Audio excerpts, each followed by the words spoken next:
Iya, Lama nunggu ya? baru sebentar kok dok. Soalnya tadi ada pasien, jadi saya buru-buru kesini deh. Oh, Gimana iya. Pak? Ada yang bisa saya bantu? Saya mau konsultasi dok. Oh, konsultasi boleh Iya. boleh. Ini kan kebetulan ada beberapa kerabat saya tuh yang sering mengeluh sakit dada. Dan ada salah satu dari mereka itu sudah terdeteksi katanya didiagnosa sakit jantung. Nah, tapi kami masih sebagai keluarga masih bingung dok untuk pengobatan yang tepat gimana. Dan saya mencari-cari informasi, ternyata di sini menawarkan pengobatan jantung, bener ya dok ya? Iya benar sekali. Jadi klinik CMI ini kita memang menangani 4 penyakit besar. Yang pertama itu ada kanker, jantung, diabetes, dan ginjal. Nah untuk jantung sendiri, jadi awalnya memang penyakit jantung itu ada banyak macamnya ya, gitu.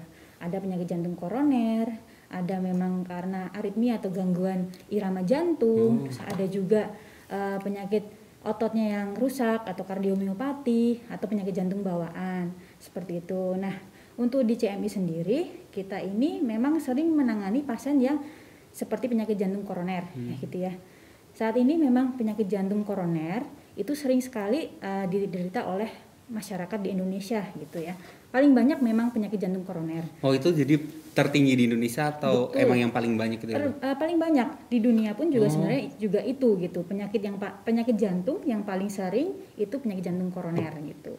Itu bahaya banget dok kalau penyakit jantung? Iya, jadi karena penyakit jantung koroner ini kan dia awalnya disebabkan karena penumpukan kolesterol ya, kolesterol di dalam pembuluh darah gitu. Lama-lama mungkin karena pola hidupnya orang di Indonesia atau di luar negeri, Iya, benar-benar. itu kan sering makan makanan yang berlemak, Gorengan ya dok ya? betul sekali. Ya itu menyebabkan penumpukan kolesterol di dalam pembuluh darah. Nah adanya penumpukan ini lama-kelamaan kan dia kan menutupin jalan. Ibarat selang kalau ketutup sama batu di dalamnya kan sulit ya darah untuk lewat atau air untuk lewat.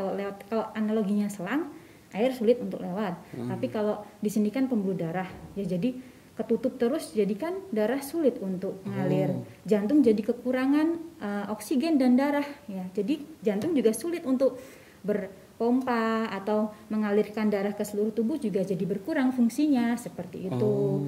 Nggak cuman, jadi awalnya tuh kolesterol dulu nih, gitu ya.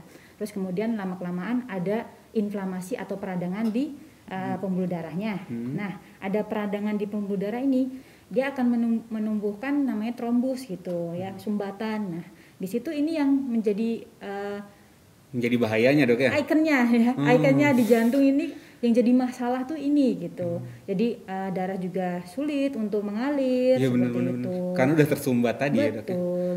Tapi dok kalau memang kolesterol itu menyumbat pembuluh darah, berarti yang orang sakit jantung itu karena kebetulan kolesterolnya numpuk di jantung atau gimana? Jadi kan kalau memang dia di pembuluh darah kan di seluruh tubuh berarti ada penumpukan juga atau gimana dok? Iya, kebetulan memang kolesterol ini menyukai tempat-tempat yang pembuluh darahnya agak sempit ya. Nah, jadi kan kalau di jantung itu kan pembuluh darahnya memang kecil gitu. Meskipun tergolong ada yang besar, tapi dia suka menyumbat di daerah yang kecil, yang mini-mini gitu. Oh gitu.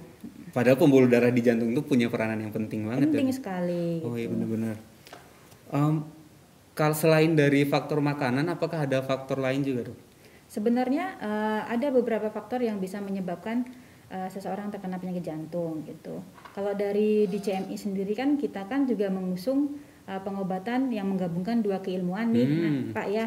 Jadi ilmu modern ya atau ilmu barat dan timur gitu ya. Timur ini kita mengacu ke pengobatan ala Ibnu Sina gitu ya. Wah menarik dok. Ini sebenarnya saya konsul ke sini karena pernah dengar itu sih. Iya. Dan tadi saya kayak mau lebih tahu lagi tentang jantung. Dokter udah bahas tentang Ibnu Sina. Itu sesuatu yang paling menarik setelah saya membuka-buka website dari CMI sebenarnya dok. Dan saya pengen tahu di sana.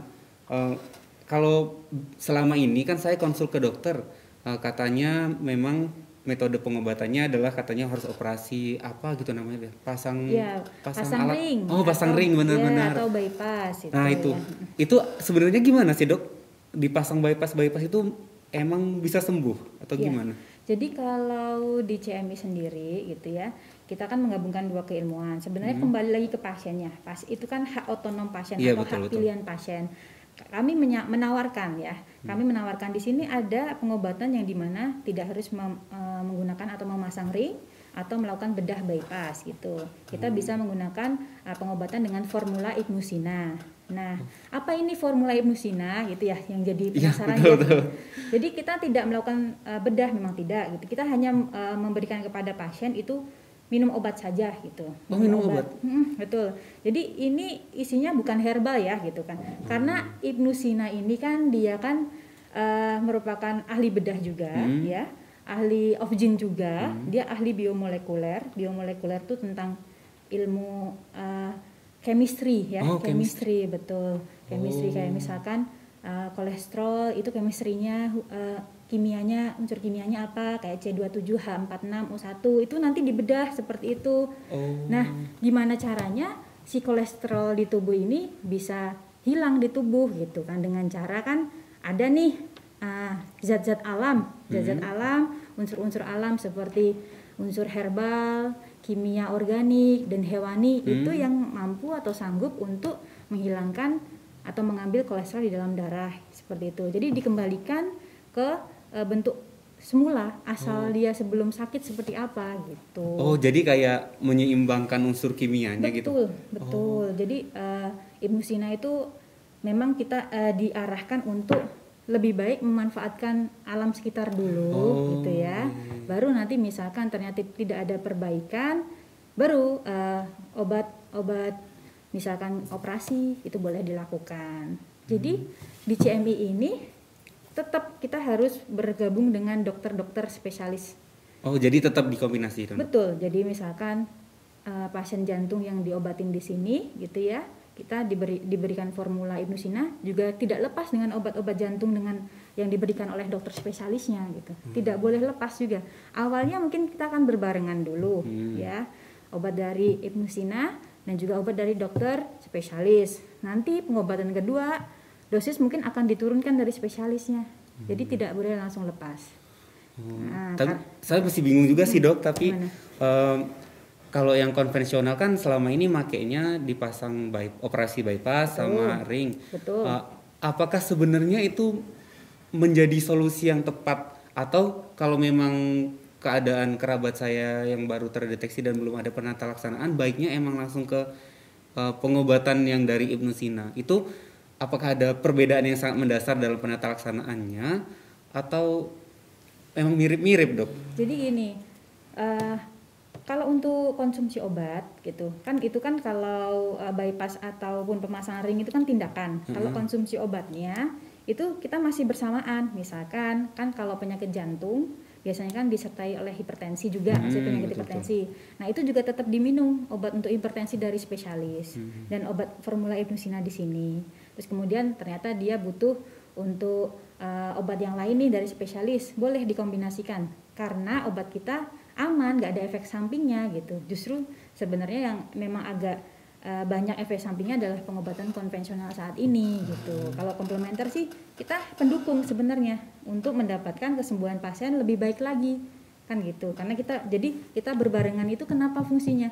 Untuk mendapatkan kesehatan atau kesembuhan pasien lebih baik daripada sebelumnya gitu. Ini dok, yang saya cukup penasaran yang sama kimia-kimia tadi sih. Kan seperti dokter sampaikan tadi yang Ibnusina itu berdasarkan dari bahan-bahan kimia alami ya dok ya. Betul. Itu mekanisme peluruhan. Jadi kolesterol yang menyumbat di pembuluh darah tadi diluruhkan atau gimana? Kalau memang diluruhkan, mekanismenya itu gimana dok? Jadi ini kolesterol kan dia memiliki rumus kimia C27H46O1 nih ya, yang dimana dia memiliki titik lebur 160 derajat Celcius. Panas banget tuh. Panas ya. Titik didihnya itu 360 derajat ya. Kan nggak mungkin nih yang punya kolesterol dibakar atau dimasukin oven kan gitu dengan suhu sekian, pasti kan gosong atau kebakar. Nah, gimana caranya rumus kimia atau kolesterol itu bisa luruh gitu. Jadi mungkin saya akan sedikit menggambarkan nih ya.